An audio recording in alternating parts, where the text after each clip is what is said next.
Sir ये वक्त से पहले जो सेनेट इलेक्शंस हो रहे हैं और शो ऑफ हैंड्स और ओपन बैलेटिंग, इस सब की प्रोग्राम में आगे ज़रा तफसील से बात करेंगे, लेकिन आपसे मैं ये बात करना चाह रही थी शुरू में कि आपने समा टीवी के ऊपर ये क्या बयान दे दिया सर कि पूरी पार्टी को अपना दुश्मन बना लिया। आपने कहा कि कोई 4-5 लोग हैं जो कि विकेट के दोनों तरफ खेल रहे हैं, तो सर ये अगर आप बताना चाहें कि कौन लोग हैं, और दूसरा ये कि बड़ा इतना गुस्सा क्यों आ गया इनको सच बात सुनने के ऊपर, और आपसे तो बड़ी शिकायत हो गई हैं। देखें पारस, पहली बात तो यह है कि ये हमारे घर का मामला है, जमात का मामला है। यकीनन हम अपने घर में बैठ के बात करते हैं और यही जमहूरियत है जो पहले मुस्लिम लीग नून में किसी को नज़र नहीं आती थी।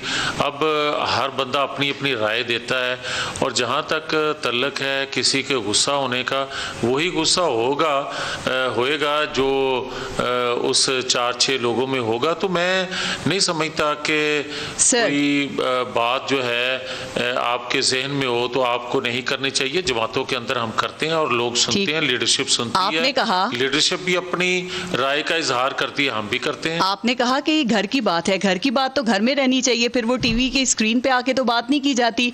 और दूसरा आप कह रहे हैं कि ये बुरा मनाने वाले, इस बात की तरदीद करने वाले वही हैं, वही 4-5 लोग हैं जो कि विकेट के दोनों तरफ खेल रहे हैं।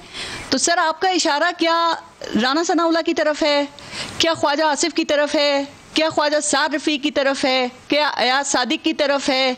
और अगर इसका जवाब ना दे सकें तो क्या कुछ इस तरह पूछ लेती हूँ, कुछ पार्टी के सीनियर लोग हैं जो कि मियाँ साहब के बयानिए से कंफर्टेबल नहीं हैं, उनकी तरफ है? नहीं पारस, मैं फिर से ये कहूँगा बड़ी माजरत से कि मैं इस पर बात नहीं करूँगा। ठीक है। मगर ये ज़रूर आपके इत्मीनान के लिए ये कह दूँ कि अल्हम्दुलिल्लाह जो आज से 1.5 साल 2 साल पहले इस मुश्किल सफ़र को या मुश्किल रास्ते को अपनाना नहीं चाहते थे, आज वक्त आ गया है कि 99.9 लोग उसी रास्ते के मुसाफिर बन चुके हैं। हाँ, कुछ जमातों के अंदर कमज़ोर मेरे जैसे लोग होते हैं जो उस तरह तकड़े तरीके से बात नहीं कर सकते। आपने खुद को कमजोर कहा, नहीं हो सकते, आप खुद को कमजोर कह रहे हैं, लेकिन मैं बताऊं आप बड़े धीमी बात करते हैं, आप बड़े मसलहत पसंदी से काम लेते हैं, लेकिन जब वही मियां जावेद लतीफ़ टीवी पे आके इस तरह की बात करें तो फिर सोचने पे दूसरा मजबूर होता है ना कि ये आपकी जाती राय है या फिर जो आपकी लीडरशिप है उसकी सपोर्ट, उसकी हिमायत आपको इसमें हासिल है, खास तौर पे मरियम नवाज। सियासी वर्कर जो होता है वो किसी की हदायत पे नहीं बोलता, उसके ज़मीर की आवाज़ होती है।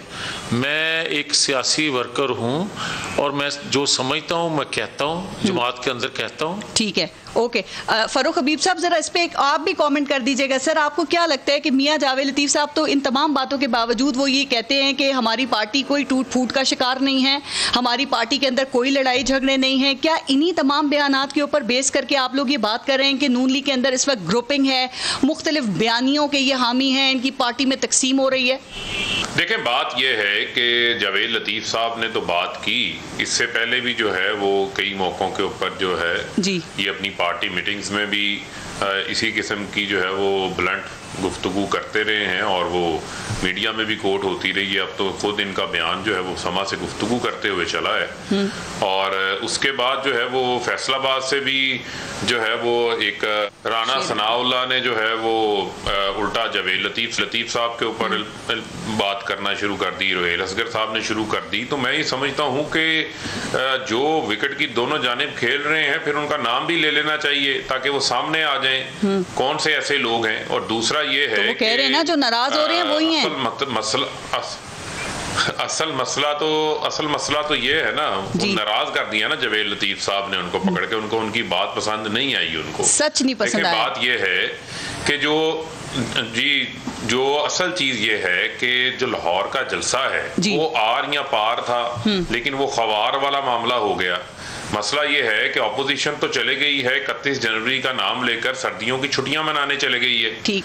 और इनको तो मैं समझता हूँ कि जो नाकामी का सामना लाहौर जलसे के ऊपर करना पड़ा है वो इन्हीं लोगों की वजह से करना पड़ा है। जो धमकी दी है उन्होंने आपको, वो इशारा कर रहे हैं कि 31 जनवरी तक वज़ीर आज़म इस्तीफा दे दें और अगर नहीं देंगे तो फिर वो धरना देंगे। हम तो आज इनको कह रहे हैं कि हम तो नहीं देना इस्तीफा, आप आज ही दे दें धरना, आप आज ही दे दें इस्तीफा, हमने नहीं देना। नहीं, वो 1.5 महीने का टाइम देना चाहते हैं आपको। ये तो इस्तीफे, ये तो वही कह रहा हूँ, वो तो खुद छुट्टी मनाने चले गए ना, ऐलान करके छुट्टी मनाने चले गए। मसला ये है कि हमें जो इस्तीफा मांगने हैं वो इस्तीफा किस बुनियाद के ऊपर जो है वो मांग। मैं सर इस पे आगे जरा बात करती हूँ। आप गली लाहौर में दावतनामे बांट रहे थे, अवाम नहीं आई आपके प्रोग्राम में, आपके एजेंडा के साथ नहीं है। इसका मतलब ये है कि लोग कनेक्ट नहीं कर रहे, आपकी बात के ऊपर यकीन नहीं कर रहे, क्योंकि मियां साहब जो है वो मुल्क से बाहर बैठे हुए हैं और एंटी एस्टेब्लिशमेंट बयानिया नहीं बिका, वो अदालतों को इज्जत नहीं दे रहे। देखे ना, एक तो रियासत के खिलाफ बयानिया नहीं बिका, रियासती इदारों के खिलाफ जो है वो बयानिया नहीं बिका। अवाम जो है वो टीटीओ वालों को, जाली अकाउंट्स वालों को, मनी लॉन्ड्रिंग वालों को बचाने अब बाहर नहीं आए।